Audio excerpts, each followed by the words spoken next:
Ya tengo aquí tu nombre. Sí, buenos días para esta tercera sesión de plática de nuestros asistentes, donde nos están hablando sobre sus aplicaciones y proyectos que están haciendo.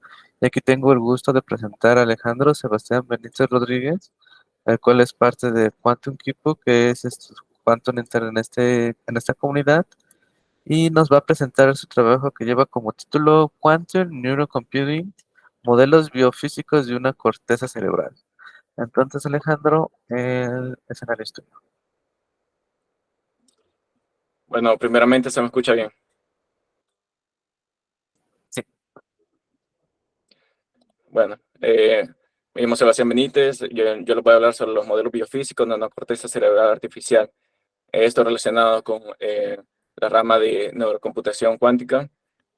Eh, los integrantes que están encargados de esta investigación soy yo, William Guadalupe y Raciel Huerta.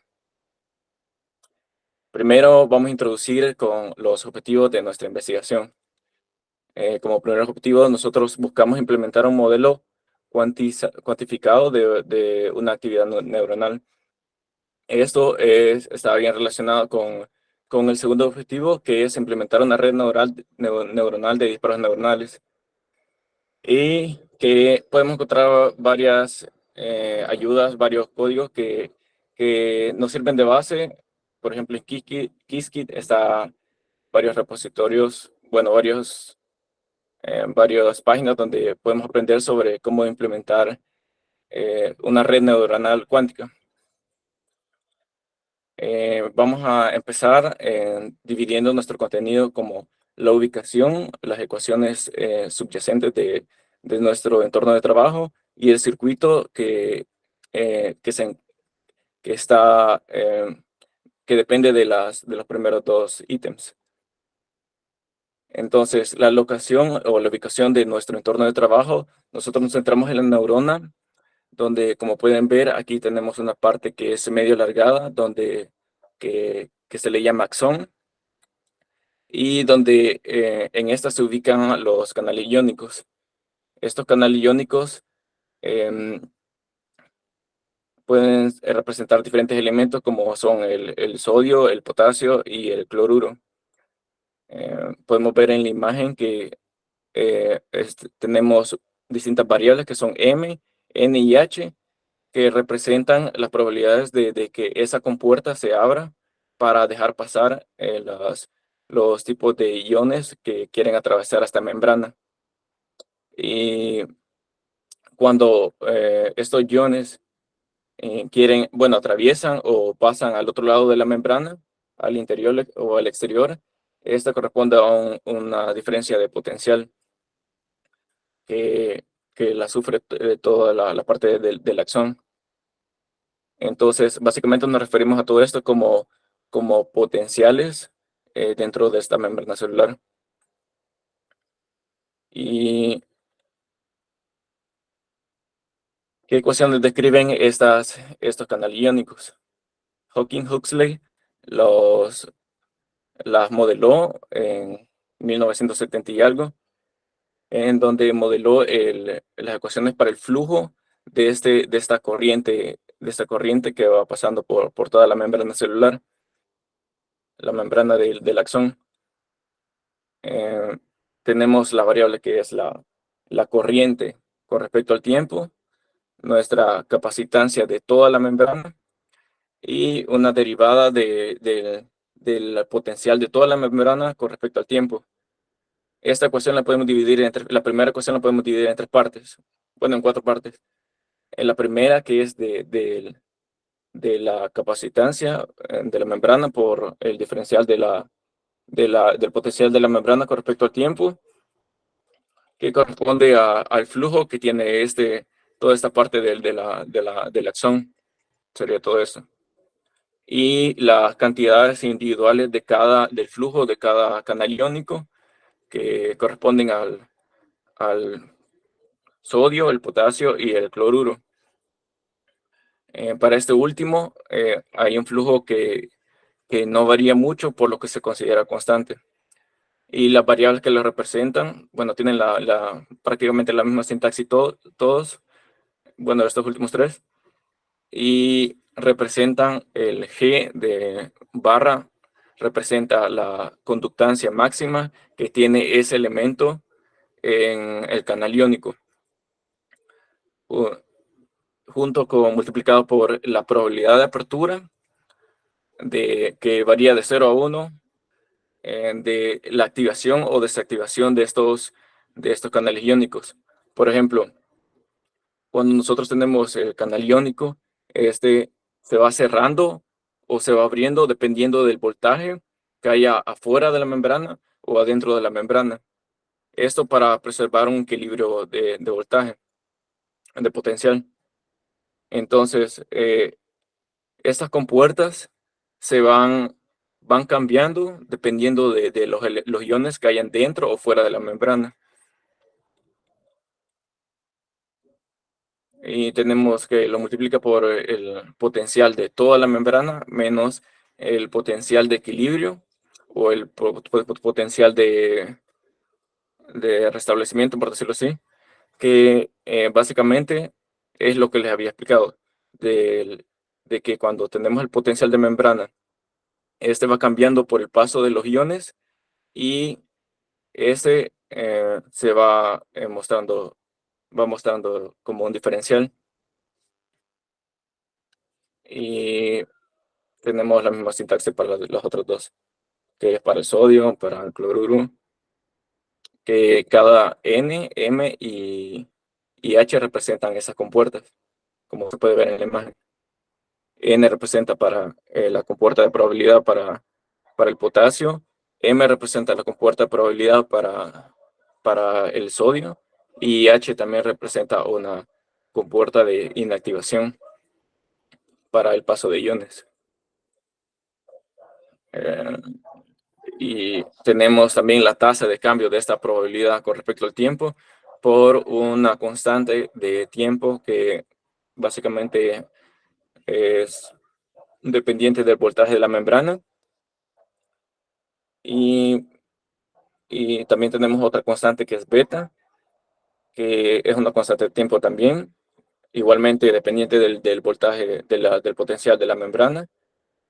Y esa alfa representa la constante para la activación de nuestra compuerta en el canal iónico. Y beta representa la constante para la desactivación del canal iónico. Y viene siendo lo mismo para las distintas variables de probabilidad. Y todas estas en conjunto representan el modelo clásico de Hawking-Huxley que él encontró. Ahora, cada elemento de esta ecuación se puede representar como un elemento en un circuito clásico. Por ejemplo, tenemos nuestro circuito para el potasio, el sodio y el cloruro, los canales representantes de estos, que lo podemos añadir dentro de nuestro circuito como voltajes para los distintos elementos y una resistencia para estos, junto con su capacitancia total de la membrana. Y también lo podemos representar como un único canal iónico, como un único circuito, con su capacitancia, su resistencia y su voltaje su potencial de potasio. Ahora, ¿cómo estos circuitos se pueden cuantificar? Nosotros nos basamos en que, bueno, los distintos textos y información que hemos recopilado se basan en que tenemos que una relación del voltaje junto con un operador de momento, con la derivada del operador del momento. Entonces, el voltaje de la membrana con respecto al tiempo es igual a el operador del momento derivado en su estado inicial multiplicado por un menos.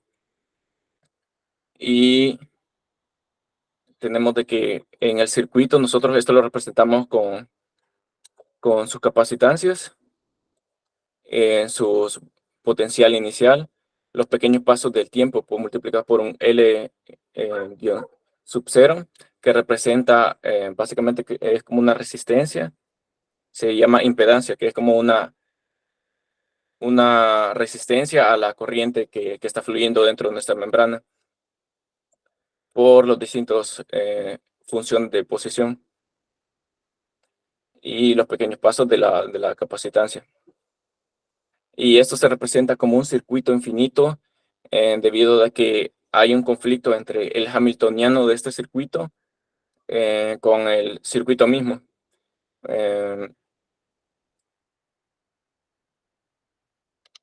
También, bueno, aquí este circuito se trata como con un input de estado que es básicamente definido como S, bueno, alfa con estas variables, alfa sub 0, seno del omega por t, donde alfa sub 0, bueno, alfa prácticamente representa como lo que estamos viendo en el modelo clásico de Hawking-Huxley, representa básicamente, es como un símil de esta constante de tiempo.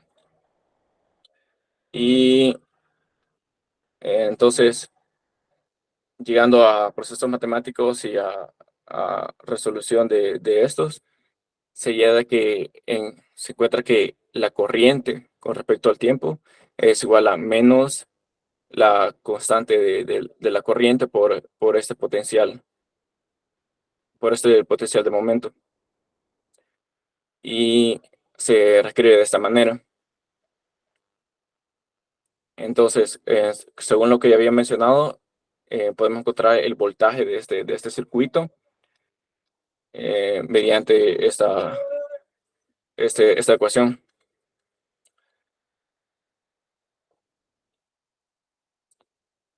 Y quiero ver, tenemos como conclusión de que nosotros tomamos, bueno, para querer implementar un circuito cuántico como el que nosotros tratamos con qubits, con compuertas de Hadamard, Zenot, nosotros podemos representar los canales iónicos como qubits debido a sus propiedades.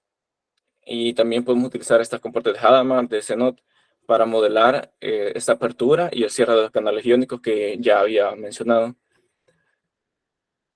que responden a los cambios del potencial. Y también podemos considerar que la superposición cuántica puede representar los posibles caminos que pueden tomar una actividad neuronal.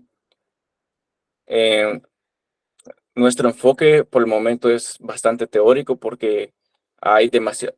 No podemos solamente construir un circuito en base a la ecuación, debido a que tenemos que considerar bastantes variables, por ejemplo, lo del circuito de una línea de transmisión infinita que difiere con el hamiltoniano de este circuito, con las propiedades del circuito. Entonces no podemos aventar tan solo a construir nuestro circuito cuántico con la ecuación de Hawking-Huxley para modelarlos.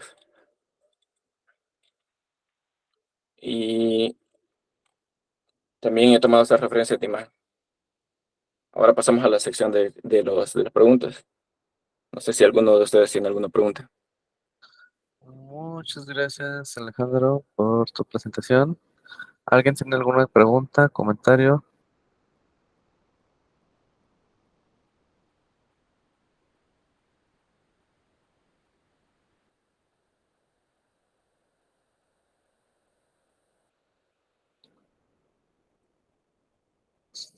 ¿Comentarios, preguntas, dudas, sugerencias? ¿Debate? Otra cosa que me faltó aclarar, bueno, mencionar es que en el paper que nosotros tomamos de base, estas se utilizan en resistores. ¿Qué es un resistor? Es un resistor que básicamente depende del historial del flujo de corriente que está pasando dentro dentro del circuito. Entonces este va variando su resistencia dependiendo del flujo que va pasando dentro de ese circuito. Y se toman en cuatro tipos de circuitos. Primero el de Hawking-Huxley, clásico, con variables clásicas. El segundo se toma con el modelo cuantificado de la ecuación de Hawking-Huxley, que básicamente a lo que sería esto, junto con inputs de entrada que son, bueno, se toma con un circuito de LC, que es clásico, básicamente. Y el siguiente es el modelo cuantificado del modelo de Hawking-Huxley, junto con el circuito cuantificado, que es el que estoy representando aquí. Y el último que no he puesto en la presentación representa un estado entrelazado del, del, del input de entrada, que de hecho se llegó a la conclusión de que esta mejora la memoria dentro de todo el circuito del circuito cuántico. Yo tengo una duda, ¿puedo preguntar? Sí, sí. Estás presentando aquí como que una versión clásica, ¿no? Entonces tu propuesta es como tratar de hacer los circuitos cuánticos, ¿no? ¿Estás considerando tú ya los estados definidos del algoritmo, bueno, uno que establecen como 0 y 1 en Qiskit, o tú estás generando un pulso a partir de los qubits? Bueno, pues básicamente eh, se- son pulsos dentro del circuito que van cambiando dependiendo del tiempo. No, sí, eso lo entiendo, pero ves que, bueno, en Qiskit ya está definido un pulso para Q0 y el 1, ¿no? Con la superposición. ¿O tú estás utilizando ya esos estados predefinidos? ¿O tú estás usando Qiskit Pulse para adecuar eso en los qubits, así como tal umbral o tal función? Yo creo que se acomoda esto a estas mismas funciones y representar esos cambios. No sé si me estoy explicando bien. Te refieres a con una base definida de lo que... Ajá, o De, sea, ya nosotros ya. sabemos cuándo es 0 y cuándo es 1, ¿no? En Qiskit. ¿Estás Sí, utilizando eso o estás usando un pulso donde tú estás manejando el qubit, calibrándolo de tal manera que represente esos pulsos? no, nosotros utilizamos una base definida y básicamente estamos en este proceso. Nosotros, como estamos, básicamente ahorita nuestro mentor nos está dejando demasiados papers que tenemos que analizar para relacionarlos con todo el circuito, bueno, con todo lo que tenemos hasta ahorita. Y bueno, al menos ya definimos nuestras variables y estamos trabajando en la programación, en la Ah, codificación de toda la teoría. ok, sí, porque es que me generó duda de que al final todos son pulsos, ¿no? Pero hay un umbral de ruptura para definir si está cambiando o no, o estás considerando eso como si fueran ceros y unos. Porque otra duda sería, ¿hay pérdida de información o en ese caso de que se están definiendo estados cuando es algo continuo en lugar de algo, digamos, cero y uno? ¿O estoy malinterpretando yo algo? Pues en realidad, por simplicidad, se toma como 0 y 1. Ah, ok. Ah, ok, ok, ok. Vale, me parece muy bien. Así puedes Y poner tus referencias, la comentar. voy a subir al Discord. Estas solo son de las imágenes, de las que tomé para la slide. ¿Y del paper no tienes alguna parte que se esté trabajando? Y de hecho, voy a subir, eh, son tres las principales básicamente que manejan la implementación, la cuantificación de estos circuitos para un canal. Está el otro paper que es para tres canales y está otro que es como una combinación de estos dos que los compara y los analiza. Aunque sería bueno que tuvieras siempre el paper en la presentación como recomendación, ya que cuando alguien pregunta, no porque todo válido de lo que me estás poniendo es correcto, ¿no? O está basado en otro trabajo. También eso sería como una sugerencia, ya en la parte de más de divulgación y presentación del trabajo. No sé si alguien tiene otra pregunta.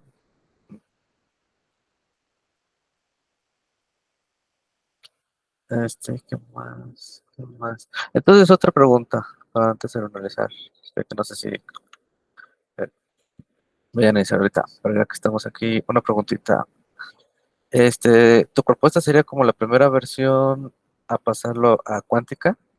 ¿No hay otro trabajo que lo esté pasando de clásica a cuántico? Pues de lo que investigué, solo estos trabajos están de esta implementación. Y sí, y como son recientes, son, bueno, en 2018, 2020, 2020, el más reciente creo que es el de tres canales iónicos. Ok. ¿Sabes? Este circuito es básicamente solo para un canal iónico, que es el de potasio. Es que, pues sí, suena interesante. Es que lo que a mí bastante me está quedando dudas es eso de que si las compuertas lógicas o cuánticas se puede representar bien esa información o no hay una pérdida de información. Ya que según yo todos esos puntos son muy pequeños, ¿no? Sí. Entonces, ¿tú consideras de que aún así se puede considerar el cero y el uno como algo que no puede información en una computadora cuántica? ¿O se tiene que condicionar esos pulsos para verlo? Porque al final lo que trabajamos en la computación cuántica son ceros y unos. ¿Las amplitudes las estás considerando o no las vas a considerar como saliendo? De hecho, en la ecuación sí se consideran las amplitudes, pero, Entonces, ajá.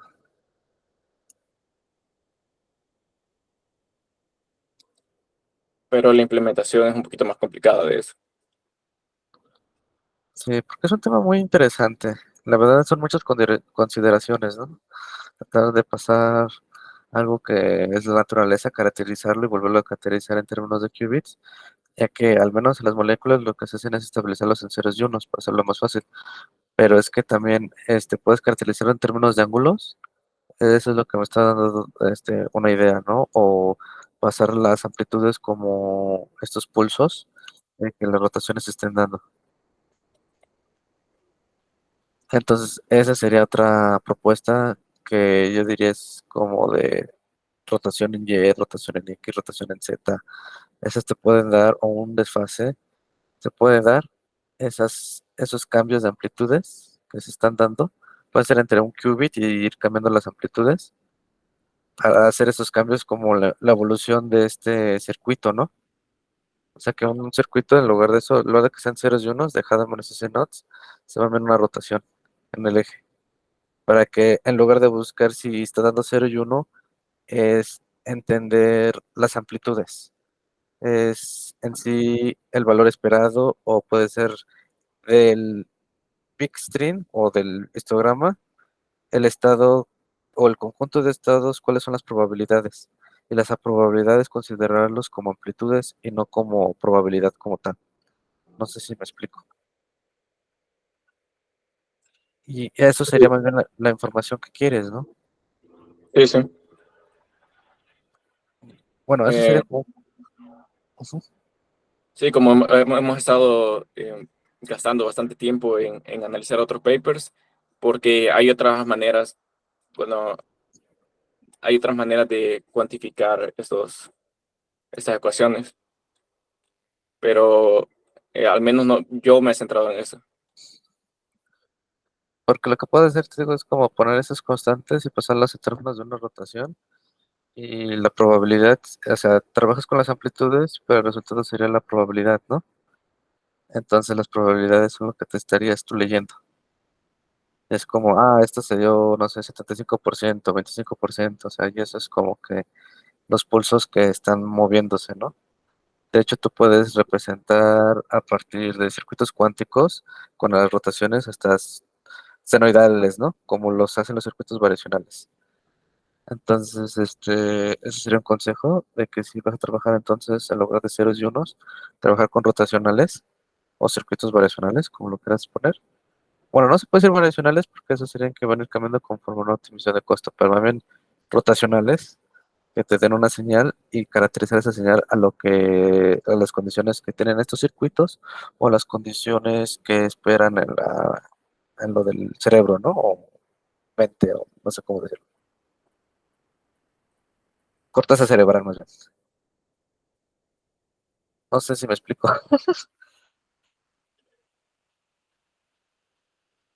No, ¿verdad? Pues estoy analizando. Ajá, es que- Pero en sí, sí, eso estamos viendo. De hecho, estuvimos colaborando con Carolina sobre cómo implementar estas ecuaciones al circuito. Bueno, estaba bastante relacionado con la exposición anterior, porque ellos estuvieron trabajando con las ecuaciones diferenciales para transformarlas en circuito y nosotros, bueno, también lo estuvimos analizando y analizamos también este método que utiliza el profesor Solano. Sí, es que puedes hacerlo como una aproximación de un circuito operacional o tú puedes recrear un circuito que te dé esa misma función y ir como caracterizándola. O sea, si tú ya definiste tu Hamiltoniano porque te da el valor de salida esperado, ya solamente es la salida y ir evaluando, nada más. Que eso es como que lo que te trato de decir, es como que tú acomodes un circuito de tal manera que te represente la función. Si ya lo conoces, así como este que me estás presentando en la figura B, ya sería algo. O la ecuación del número 21. En dado caso no puedas, pues es usar un circuito variacional que te caracterice dicha función. Pero comúnmente eso te digo, en lugar de encontrar ceros y unos, sería más bien en las amplitudes, ¿no? O las probabilidades, o el valor esperado. O sea, que vaya entre cero y uno, o -1 y uno, y esos pulsos te den esas características. En bueno, en nuestras referencias, este circuito, bueno, las amplitudes de este circuito eran como menos amplias, por decirlo así. O sea, se, variaban menos con respecto al circuito clásico. Ujú. Quiero ver. Bueno, el voltaje de la membrana siempre se mantenía, por decirlo así. Pero en sí las amplitudes como que disminuían con respecto al modelo cuantificado. Pero eso es algo bueno o algo malo. ¿Cómo? ¿Eso es bueno o eso es malo? Pues en realidad no sé. Es que también hay que ver eso, ¿no? Si la No pérdida sé de información o... si era malo. Porque el problema de siempre de todo esto del cerebro creo que son señales tan pequeñas que no sabemos si luego es ruido o estamos perdiendo información. Por eso les digo de que si es bueno o es malo. Si es bueno, pues qué padre, ¿no? Ya lo tienes. Si es malo, entonces es que estás perdiendo información. Pero bueno, esos son consejos que yo creo que si los quieres considerar o no, pues adelante, ¿no? Entonces es un punto de vista que me dio curiosidad, ¿no? Porque lo interesante de esto es que te estás metiendo en algo que digamos es inexplorado, pero también es feo llegar a un lado y decir, oye, ¿se estoy haciendo bien? O estoy obteniendo buenos resultados, o los resultados, ¿cómo los interpreto, no? Entonces también esa es cuestión de interpretar la información, como consejo de la computación cuántica, puedes no solamente ser y uno, ¿no? También la rotación o las probabilidades pueden considerarse la misma información que necesitas.